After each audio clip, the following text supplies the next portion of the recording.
Welcome to A Fork in Time, the alternate history podcast.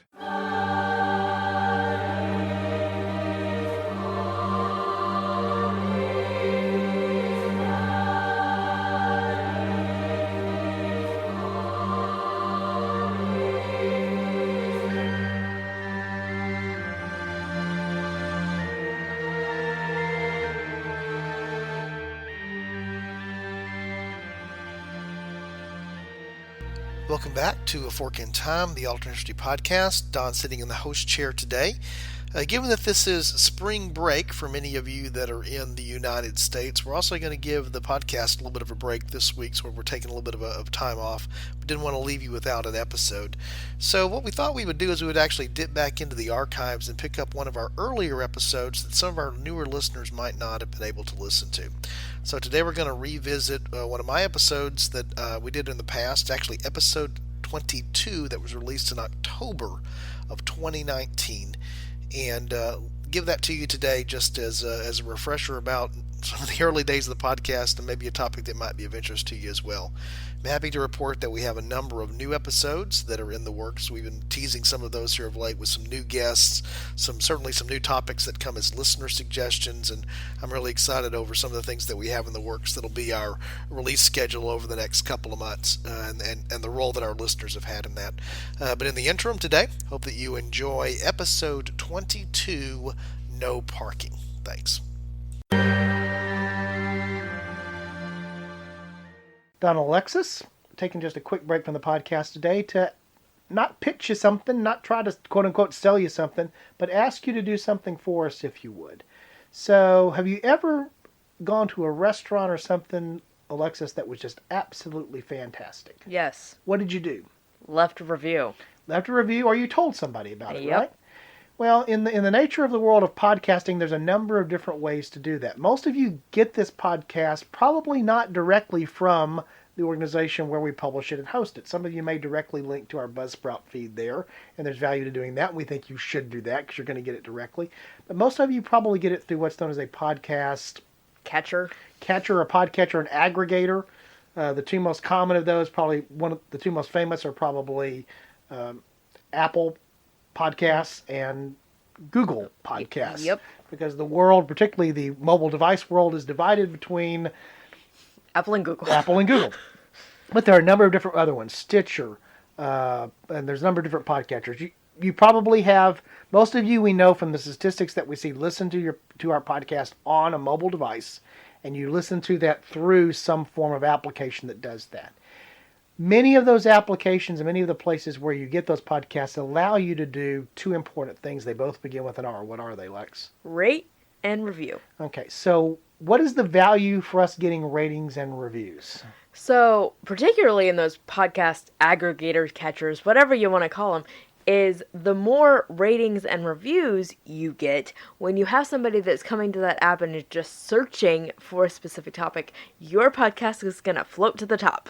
Right, and so it helps us in the search engines. Yes. Which allows us to be found a little bit easier. The other thing is if somebody encounters our podcast and they're maybe intrigued by the description, but they don't know if they really want to listen to it or not, we all do this when we find something. We look for ratings and reviews. And so if somebody says this is great, or somebody says this is horrible, or you see that the vast majority of them are 5-star reviews, you're more inclined to give it a test. If you see no reviews, what are you inclined to do potentially? Pass it up. Pass it over.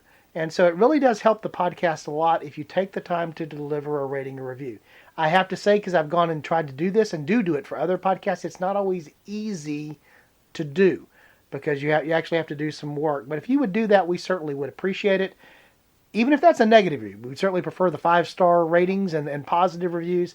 But it's helpful and it's valuable to us if you would do that. So what do we want to encourage our listeners to do, Lex? Go on your podcast catcher of choice and rate and review. And so they just grabbed defeat from the greatest victory in the computer industry. Xerox could have owned the entire computer industry today.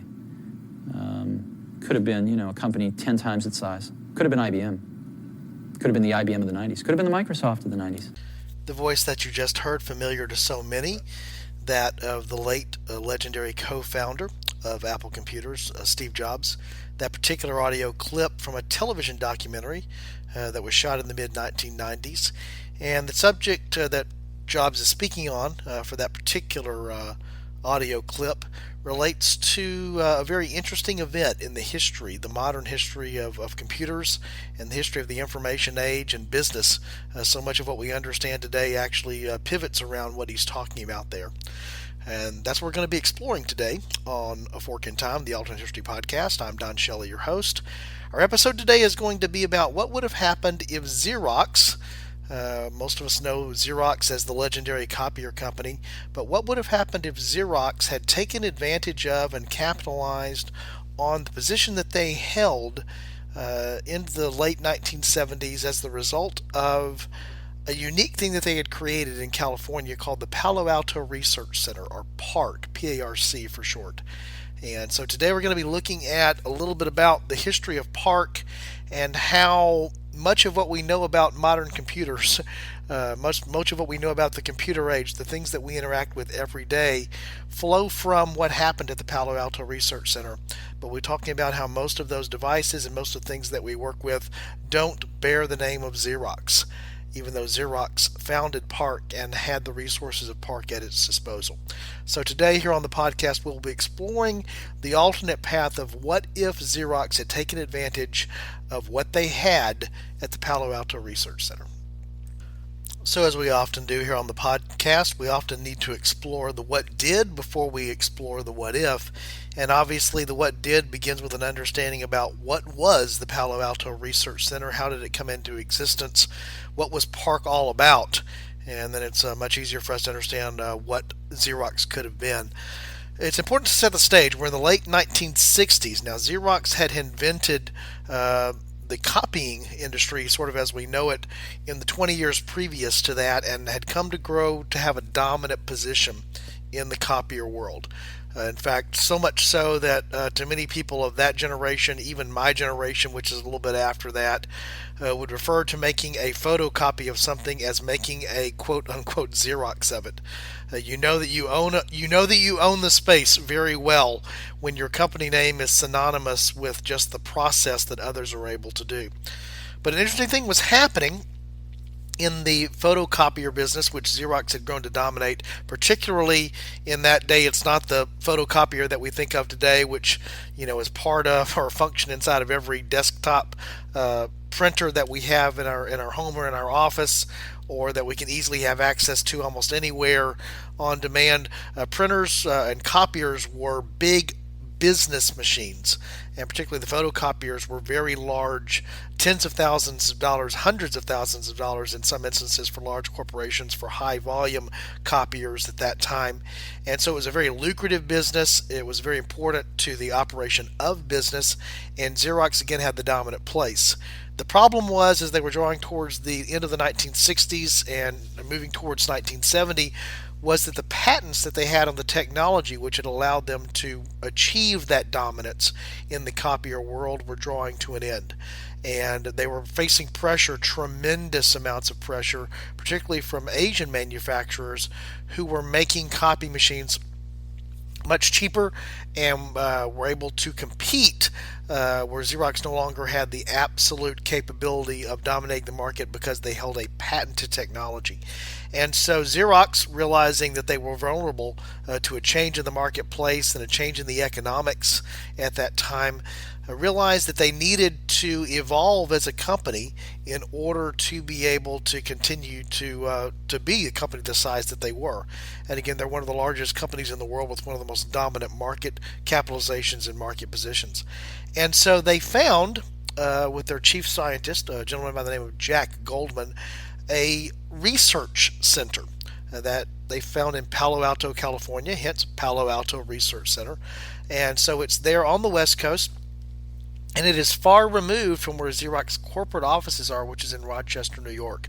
So it's about 3,000 miles away on an entirely different coast of the United States, very near a number of institutions, not far from Stanford, not far from other technical institutions in California, near where there's a lot of concentration for things that support the burgeoning space program at the time. And so they create PARC intentionally for one thing, and that's to seek out new technologies that they can gain a commercial benefit in. And so with the expiration of their copier patents, they were looking to find other technologies that would allow them to transition and continue to be a dominant technology company. When you think about that, there's other similar things that can be experienced or thought about in the business world. In some ways, PARC was almost like, if you think to the aviation industry, particularly the military aviation industry, like a skunk works. It was a place that was set up to be entirely different than what its corporate entity was all about. And to say that the Palo Alto Research Center, to say that PARC was a success in terms of accomplishing the goal of being an incubator of thought and of new technology is really an understatement. Many who are in technology today sort of consider PARC to be the prime example of many things that we think of today when we think of quote-unquote tech companies. If you think of folks in sort of unconventional office spaces, sitting on beanbag chairs, dressing casually, not following a suit and tie sort of corporate America, what you've described there, of course, describes almost every .com or every technology company for the last 20, 30, 40 years, but it was sort of started with the concept of what was going on at PARC. They had beanbag chairs. And so many of the later technology companies and technology startups would flow from having seen even just the way things were done at PARC in terms of the atmosphere physically, in terms of how the office was constructed, how people were allowed to work, sort of free expression in the workplace. That also sort of flows from what was there at Xerox PARC. What's important to note is that was very different, though, than the culture that existed for corporate Xerox. And that's actually a great important part of the story, is sort of the clash of cultures that existed between traditional Xerox, the company that had grown to be the dominating force in the copier world, and what they had created. Again, what they had created on the West Coast in the Palo Alto Research Center that was intentionally designed to carry them to the next area of success in technology. And so the story that we're going to tell today and the alternate path of history that we're going to go down looks at what flowed out of PARC but did not come to the benefit of Xerox. So let's talk about some of the things that came out of Xerox PARC.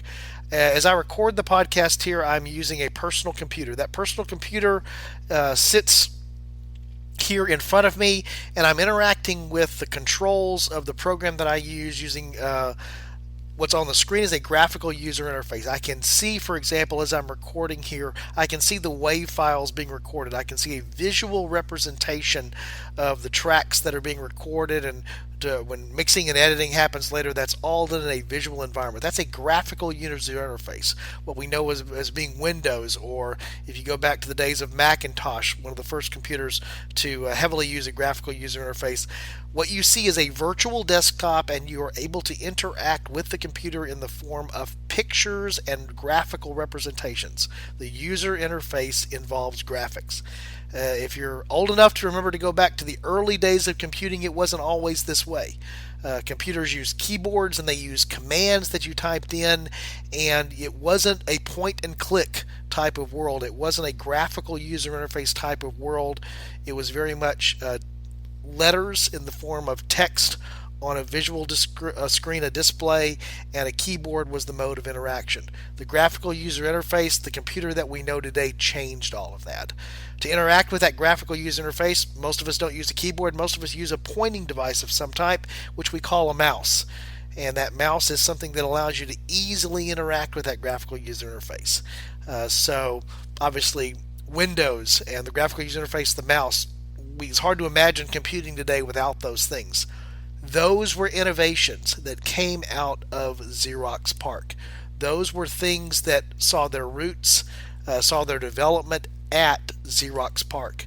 As I'm recording this podcast, and then we'll transmit it up so that it can actually reach you at some point, I'm actually going to do that over a computer network. That can be a local network that I'm connected to, which is a way that computers that communicate inside of an office, that's mostly wireless now, but still is often wired over something called Ethernet. If you extend out to the internet is not exactly Ethernet, but it's still using that networked communication technology that allow computers over distances, be they short or be they far apart, to talk to each other. So the idea of networking computers together, in fact, the internet is a vast global network of computers and information and data that's stored. That concept of being able to network computers together, what we know as Ethernet, also came out of Xerox PARC. So just those few small things that are there, if you think back to the graphical user interface, the mouse, if you think back to networking computers together, again, what we think of as being modern computer technology was something that was the result of the innovations which happened there at the Palo Alto Research Center. So again, the story of PARC is that Xerox intentionally created this place, as I was describing earlier, to find new technologies. The technologies I just described were definitely new technologies, impactful technologies. They still have impacted all the way down till today. And so the question remains is, why didn't Xerox capitalize on those technologies, and how might have history been different? Again, if we go down the what did path, what did actually happen in history, the most notable thing was, even though Xerox had created this unique technology innovation incubator 3,000 miles away, they didn't fully understand how to take what they had there and turn it into something that was marketable. In fact, when you hear interviews and when you hear the stories of those who worked at PARC, what you'll often hear is the expression of frustration about all of these things that they were creating and doing that were so innovative, and they grasped and understood how innovative they were, how they were attracting other innovators there to PARC. And yet when corporate representatives would come out from New York to visit PARC and they would show them what they were developing, very often there were blank stares, or there was an obvious lack of understanding about what to do with this technology. Now, part of that, in fairness to those executives that were coming out from Mother Xerox there in Rochester, New York, was these are technologies that we look at today and we take for granted and assume that, well, of course, these make perfect sense. They were revolutionary, though, at that time. The people that were coming had never seen or interacted with a personal computer. They didn't fully grasp even the power of what the first personal computers would be able to do in the business world before graphical user interfaces or mice or networking became so prevalent. They were looking at things that were just beyond, in some cases, just beyond their comprehension in terms of the raw technology itself, let alone being able to actually understand how that would be applied or used. Although it is interesting, and I'll include the link in the show notes, there's an interesting, essentially a commercial, sort of a demonstration of one of the first personal computers, because again, one of the first things that's built there at PARC that Xerox does not take advantage of was one of the first computers, the Alto computer. And what you'll see if you follow that link and look at the YouTube video is an explanation of what it's like for someone to come into their office and interact with this Alto computer that is on their desk, that is using things like email. What you see is what you get: word processing, being able to print to will be a precursor of the modern laser printer, to be able to interact with other computers that are there, part of the network, in terms of forwarding on an email or sending files or sharing information. It's this very brief video that sort of gives a 2 to 3 minute overview, and it was actually created both as an external way of describing what the folks there at PARC had developed and sort of the vision that they saw in the future, but it was also intentionally created to sort of explain to their corporate sponsors, those that were back at the main Xerox, about what this would look like into the future. In other words, what would an office look like in the future, beginning to move towards the idea that we think of today as being perhaps the paperless office. And I think that's probably the most notable thing when you try to defend how Xerox could miss this wonderful opportunity that it had. Is here's a company that is literally built on copying and proliferating paper and printing on paper, who is being asked to grasp what a future office might look like, where things might be paperless and the interactions may take place on a screen versus taking place on copies that have to be generated. And of course, if you're a Xerox executive, you're thinking about those copies and the printing happening on Xerox machines, Xerox technology that clients have spent tens and hundreds of thousands of dollars in those day dollars. Again, we're talking about 1960s, 1970s dollars to have inside of their infrastructure. And so one of the tensions that exists between Xerox and the Palo Alto Research Center is just over getting the folks at corporate Xerox to understand what they were sitting on. So Xerox, because of that lack of understanding, not quite fully grasping how to turn what they had in terms of thought and innovation into something that can be commercialized, ends up not taking advantage of a lot of what they have and is built over roughly the first 10 years of PARC. The period from around 1970 through the late 1970s is when PARC is at its most innovative high, and so many of the things that we've described here come out of that. While they don't grasp and understand what's going on there are folks that do. And the folks that do are the burgeoning personal computer business, and that's where Steve Jobs and eventually Bill Gates will come into play, as Apple, to some degree, is the first company that is successful with producing the first, what we think of as the modern personal computer, the Apple II.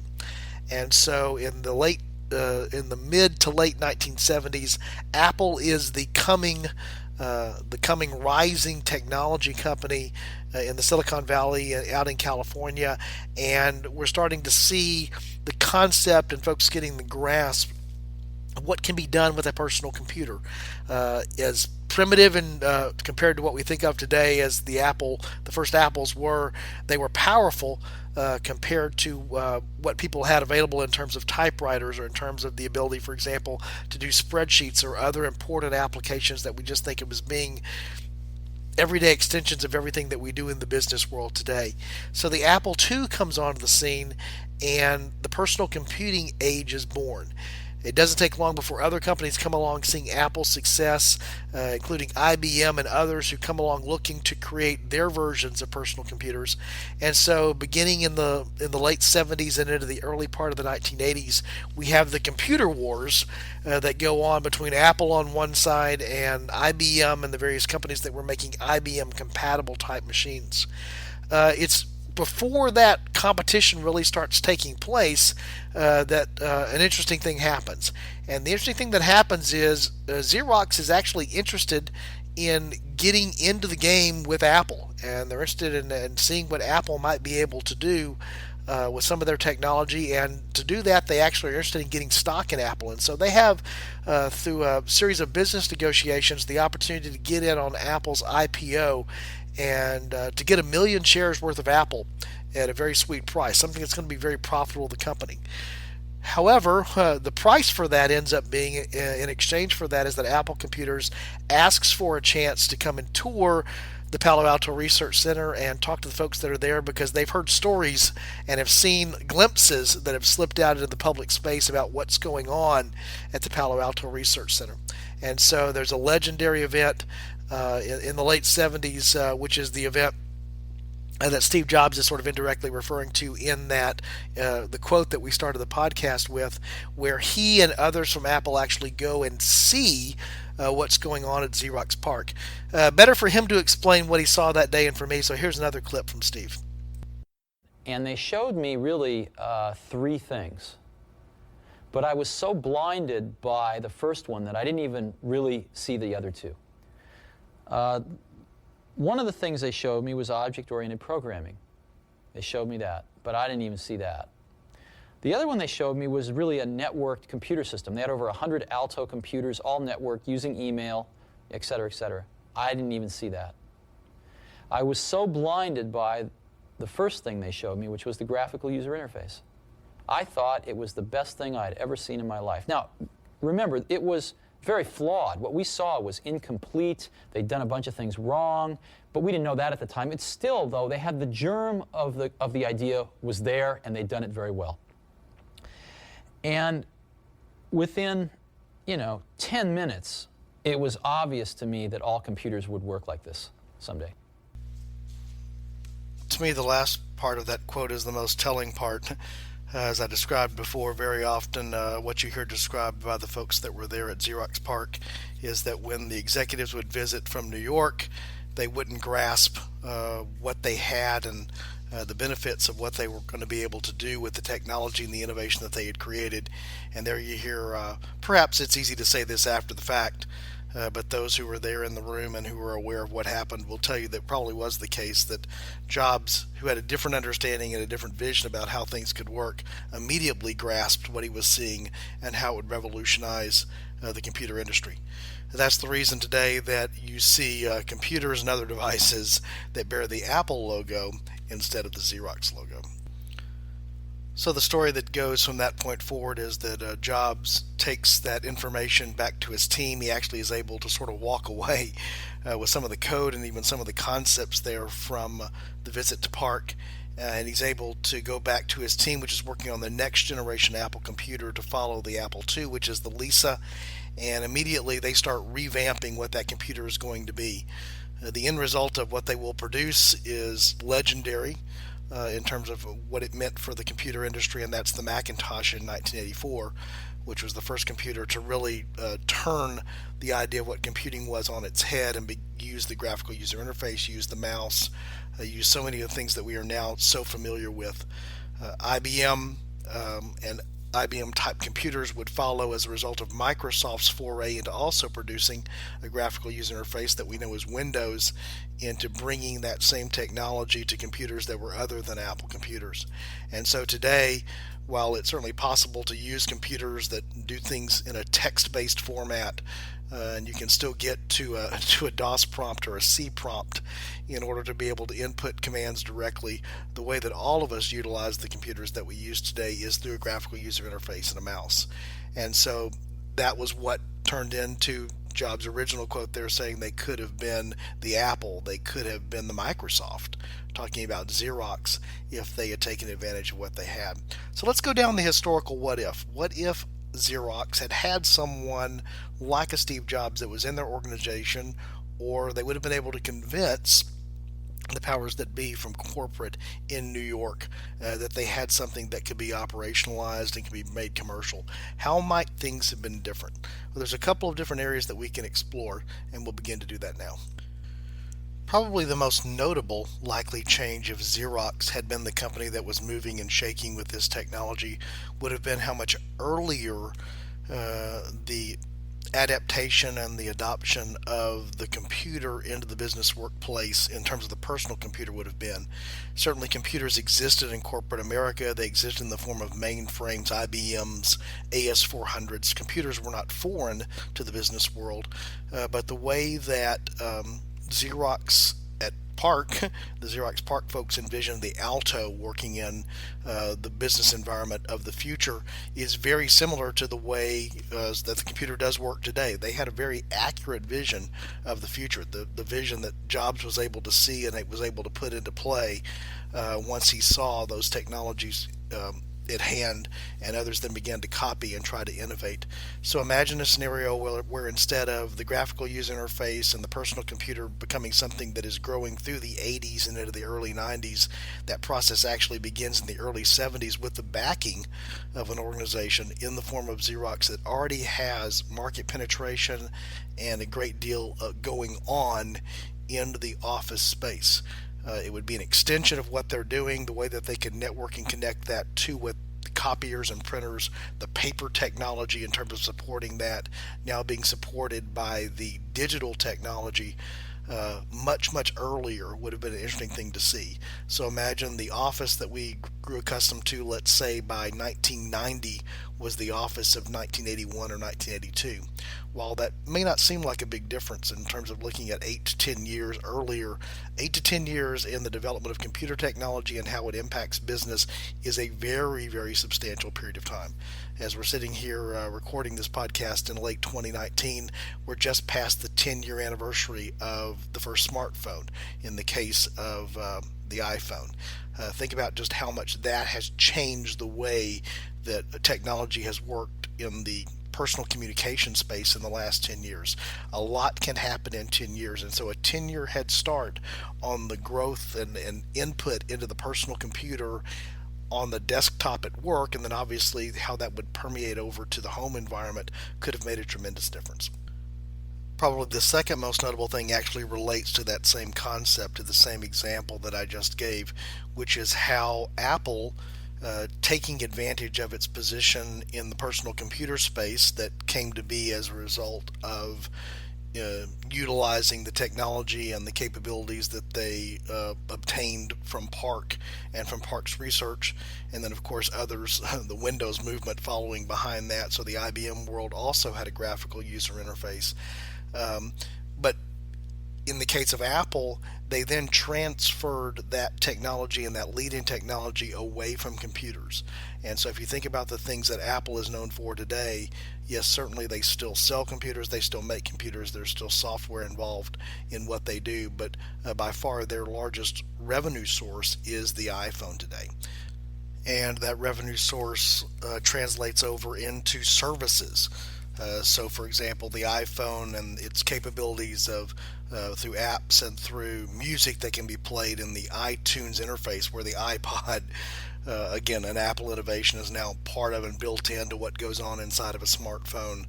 All of these things working together, so now it's not just the device and the hardware, which is what initially graphical user interfaces and the things that Jobs saw that he was able to convert and take from Xerox that came to Apple, but then things morphed into the types of things that now produce revenue as a result of services. So again, looking back to how things might have been different for Xerox if they had taken advantage of what's there. Again, when Jobs says they could have been the Apple or they could have been the Microsoft of the 90s, that means the things that go with that are in the area of revenue that's derived from services, that are derived from the things that are not just the devices themselves and what they can do, with the additional business opportunities that are there. Again, remember that eventually, while IBM did have a place in the business world, even in the computing world, eventually they don't hold the same space even today that they once did, in terms of when computing was a mainframe scenario inside of a business operation. Apple displaced part of that with the personal computer revolution, decentralizing computing away from the mainframe, which had been IBM's mainstay.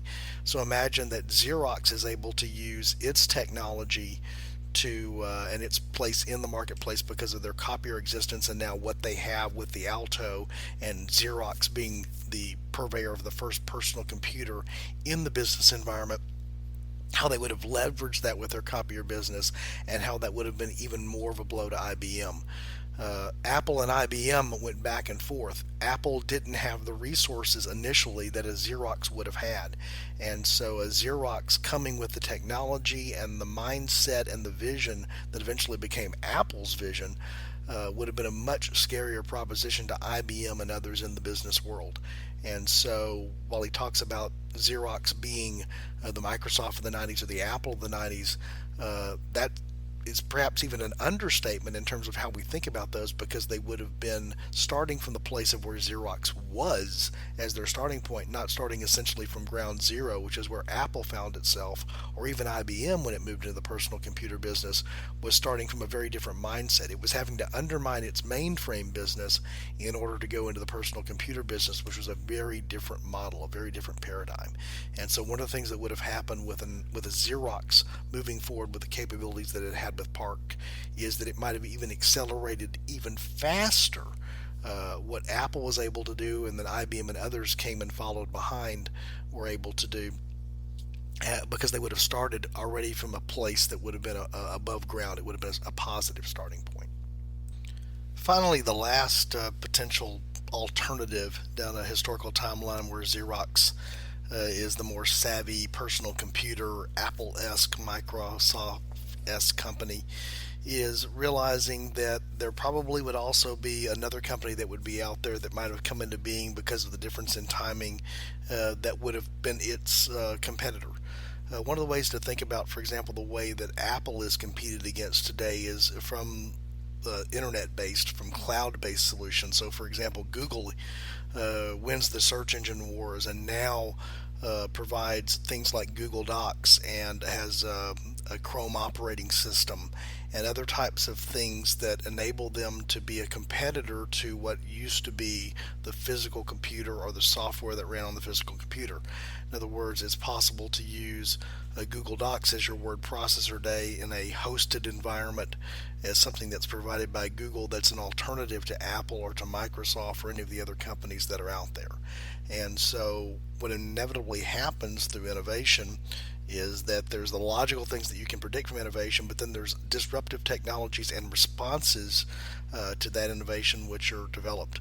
Again, if we start the whole timeline, again, let's say roughly 10 years earlier with a much stronger company in terms of financial capabilities and in terms of market penetration that exists in terms of Xerox, moving in obviously the place that they would logically go, which is in a business space. That's the very reason they created PARC, was to develop innovations that they could use to continue to be a dominant company in the space of business technology. Imagine that, sometime in the 80s or the 90s, perhaps it's in the form of the internet, or perhaps it's in the form of something that we don't even imagine or understand today. Something comes along that works to counter that. And so what does the 1990 version of a Google challenging now the dominance of a Xerox come into play? Or even thinking about the way that Apple, because of what it was able to do through personal computers, and in fact the very ad that launched the Macintosh, the famous Super Bowl ad from 1984, is taking a play on going against IBM as if they are big brother. It's the established corporate environment, Apple sort of being the David that's taking on Goliath. Somebody, perhaps it's an Apple or somebody else, might have been taking on the Xerox. And the result of that competition is innovation and changes in what's there. So while I think it's easy in the early part of thinking about an alternative timeline where Xerox proceeds forward and puts the things that they have in PARC into action in the 70s and the 80s and are continuing that domination into the 90s, most definitely there would have been the response back to that from someone else. And so we would have seen a different form of innovation taking place again earlier. And the competition that comes from that scenario and its impact on innovation would have driven perhaps innovations that we don't even know today. Again, for me, that 10-year head start in technology back in the 70s may translate to being 15 to 20 years difference now in terms of where things might be in terms of the development, just because of the way that technology accelerates and how time frames work. And so it translates into, we could be using what we will come to know, and we may not even know exactly what it looks like today, 2035's technology here in 2019, because we began using 1990s technology in 1982 because of Xerox bringing that technology forward and having it have an impact not only in the business world but in general in the technology world and in society as a whole. So sort of in conclusion, I guess one way of thinking about how the world might be different is you might be sitting in your home right now looking at your 15-year-old X phone, the Xerox derivative that would have come in place of the iPhone, and you'd be contemplating using communication technology X, which I don't even imagine what that is because it's ahead of where we are now. If we had gone down a different path and started that path earlier. There's also little or no doubt that one of the most notable other differences that would exist if Xerox had been the Xerox that it wasn't. One only needs to look at the companies that are largest in the world by market capitalization, in other words, the value of their stock. The largest companies in the world in that category, the number one and the number two, are Microsoft and Apple, and collectively they're worth somewhere close to a little over $2 trillion, trillion with a TR. And so it's very easy to see that Xerox would be a very different company if it had held the position in terms of the value of the stock that we currently see from Microsoft and Apple, both of which are the beneficiaries again of the developments that happened at Xerox PARC that Xerox did not take advantage of.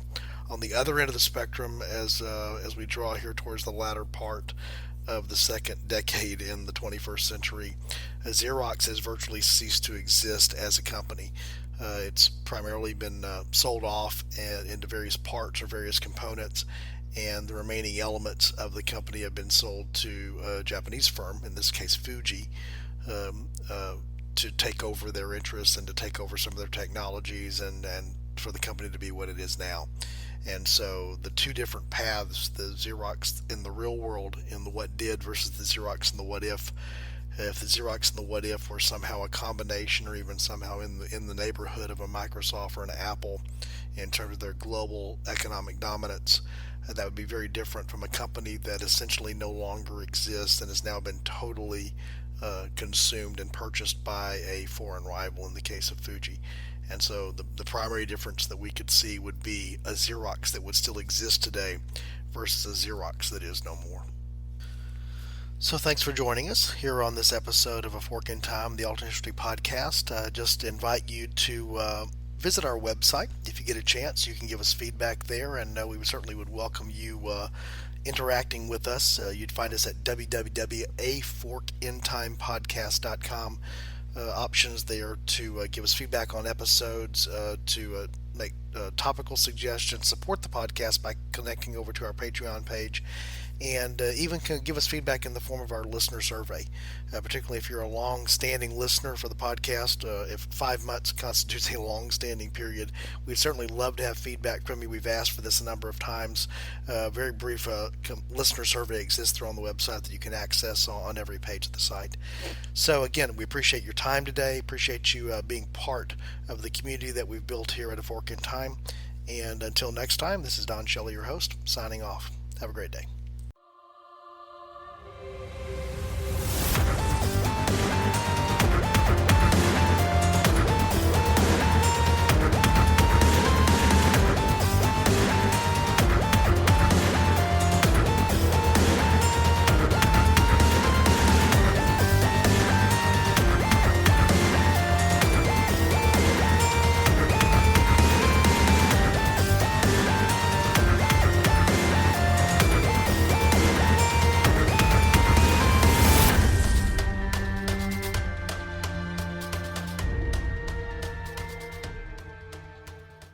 Thanks for listening to A Fork in Time, the Alternate History Podcast.